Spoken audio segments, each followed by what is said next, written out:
नमस्कार, दैनिक shift time में आप सभी का बहुत बहुत स्वागत है। जम्मू पुलिस ने मीडिया फर्टर्निटी आउटलेट से जितने भी पत्रकार उनसे निवेदन किया है और निवेदन ये किया है कि जिस तरह से आप जानते हैं, अगर शनिवार की बात करें किस तरह से एक दंपति जोड़े की तलाबतिलो बोड़ी में यानी कि उनकी निर्मम हत्या कर दी गई थी। हत्या का क्या मोटिव था, लगातार पुलिस से खंगालने में लगी हुई और कौन थे लोग जो इस हत्या के पीछे थे, बताना चाहेंगे। मीडिया फर्टर्निटी से जो तलाबतिलो बोड़ी रहस्य में मौत मामले पर अटकलें साझा करने से परहेज करने का अनुरोध किया है। यानी आपने सी अटकलें या यूँ कहें कि अनुमान लगाने से मीडिया को परहेज किया, क्योंकि साफ तौर पर बताना चाहिए जम्मू पुलिस ने जो दोहरी यानी कि डबल मर्डर केस की मामला जो है उसकी जांच पूरी शिद्दत से कर रही है। हम सभी मीडिया आउटलेट्स और पत्रकारों से आग्रह करते हैं कि वह मामले के बारे में समय से पहले निष्कर्ष यानी कि कोई भी यानी कंक्लूजन या अटकलें लगाने से बचें, क्योंकि ऐसी रिपोर्ट चल रही हैं जांच में बाधा डाल रही हैं और जनता के बीच गलत धारणाएं भी पैदा कर रही हैं। वहीं पर बताएं, हम मीडिया बरादरी से सहयोग और धैर्य का अनुरोध करते हैं। हमारी जांच टीम सभी तथ्यों को यानी कि उजागर करने के लिए सख्ती से काम कर रही है। जांच की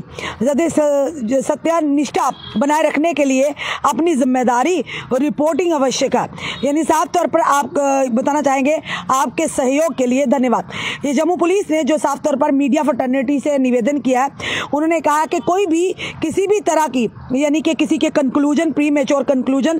पर ना पहुंचे और साथ ही साथ ये बताया उन्होंने कोई भी ऐसी खबर ना बाहर लाए जो जनता में गलत धारणा पैदा करती है या फिर जो कि ये बताना चाहेंगे कि हमारी जो इन्वेस्टिगेशन चल रही है उसमें बाधा है। उन्होंने ये भी कहा है कि पेशेंस धैर्य रखिए और इन्वेस्टिगेशन टीम जो है बड़ी शिद्दत से अपना काम कर रही है। सारे जो उन्होंने कहा कि जो भी सारे पहलों को तथ्यों को खंगाल रही है और उन्होंने कहा अपनी रिस्पॉन्सिबल जो रिपोर्टिंग है उसे मेंटेन किया जाए और साफ तौर पर उन्होंने कहा कि कोई भी इस तरह की खबर ना बताई जाए जिससे जो कि हमारी जो इन्वेस्टिगेशन में बाधा पड़े। आप जानते हैं शनिवार के दिन किस तरह से एक डाइट के रिटायर्ड प्रिंसिपल जो कुछ ही देर हुई थी उन्हें रिटायर हुए, अपनी धर्मपत्नी के साथ अपने घर में थे, जिनकी दोनों बेटियां बाहर एक पढ़ने के लिए गई थी तो एक जॉब करती थी, और किस तरह से उन्हीं के घर में यानी कि किसी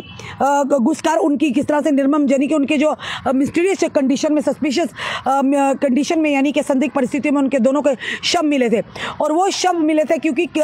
ये बड़े सारे पहलू थे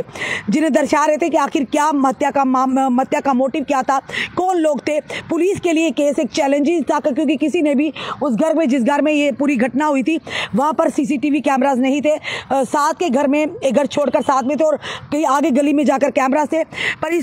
ऐसे केसों में पुलिस के लिए एक बड़ा ही चैलेंजिंग हो जाता है। तो हमारी भी जिम्मेदारी बनती है ऐसी कोई भी चीज़ जनता तक ना लें जो कहीं ना कहीं भ्रम पैदा करे या फिर मिसअंडरस्टैंडिंग पैदा करे या पुलिस की इन्वेस्टिगेशन में कोई बाधा है। तो इसीलिए जम्मू पुलिस ने हमारी मीडिया फर्टर्निटी से निवेदन किया है कि प्री मेच्योर कंक्लूजन पर ना आए, कोई भी इस तरह की यानी कि आप खबर ना भें जिसका प्री मेच्योर कंक्लूजन हो, यानी कि कोई निष्कर्ष ना निकाले और अटकलें ना लगाई जाए क्योंकि केस में बाधा पड़ सकती है। लगातार पुलिस यानी कि इस केस को गहराई से जांच रही है और जल्द ही उम्मीद करते हैं जम्मू पुलिस कामयाब होगी उस आरोपी को दर्द दबोचने में, क्योंकि ये सिर्फ एक केस नहीं बल्कि आने वाले समय में हो सकता था ये आरोपी अगर बचकर निकले या हो सकता है इसका कोई और भी गैंग इसके साथ हो। इसकी पुष्टि हम नहीं करते, पर आप पुलिस ही जांच का विषय है, जांच में सारी चीजें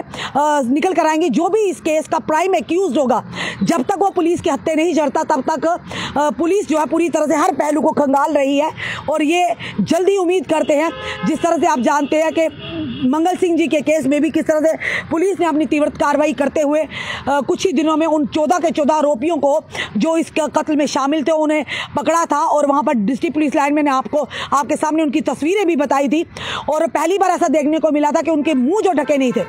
क्योंकि ऐसे लोग खतरनाक हो सकते हैं तो उनकी छवि हमारे दिमाग में होनी चाहिए ताकि अगर वो बाहर भी कभी जेलों से आ जाए या छूट कर भी आए तो हमारी नजर में रहे कि ये वो व्यक्ति थे जो उस कत्ल में मुलविस थे। इसी तरह की बात करें, डबल जो संदिग्ध जो परिस्थितियों में एक दंपति जोड़े का जो शव मिला था, कई सारे सवालों को खड़ा करते थे, पर इन सवालों के जवाब हमारी जम्मू पुलिस ही दे सकती जब तक उन आरोपियों को शिकंजा नहीं कसा जाता। कौन थे, क्या लगता था, घर का बेदी था कोई या फिर जो उनके साथ जिनके इन टच में थे या ऑटो ड्राइवर था या कोई भी था, ये फिलहाल हम अपने से कोई भी पुष्टि नहीं करेंगे। पर पुलिस जो है लगातार पूरी निष्ठा के साथ पूरी गहराई के जांच के साथ इस केस में लगी हुई है। तो इसीलिए पुलिस ने निवेदन किया है मीडिया फ्रेटर्निटी से, कोई भी प्री मैच्योर कंक्लूजन यानी पहले ही कोई निष्कर्ष ना निकाले, कोई भी यानी अटकलें ना लगाई जाए जो जनता में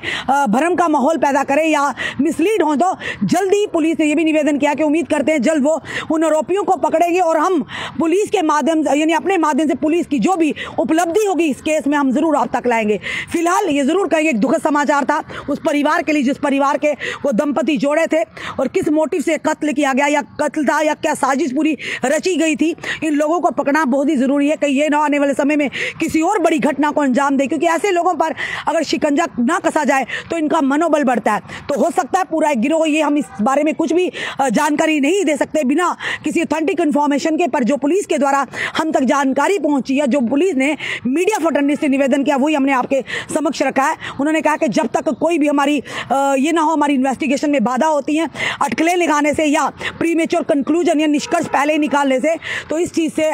उन्हें ये रिक्वेस्ट की कि इन चीज़ों को ना ऐसा करें जब तक हमारी इन्वेस्टिगेशन पूरी नहीं होती। जो भी इन्वेस्टिगेशन में निकल आएगा पुलिस जल्द साझा करेगी मीडिया के माध्यम से। आपका क्या कहना है ज़रूर कमेंट बॉक्स में कमेंट कीजिएगा और वीडियो को शेयर भी कीजिएगा। जुड़े रहिए हमारे साथ अगले अपडेट के लिए।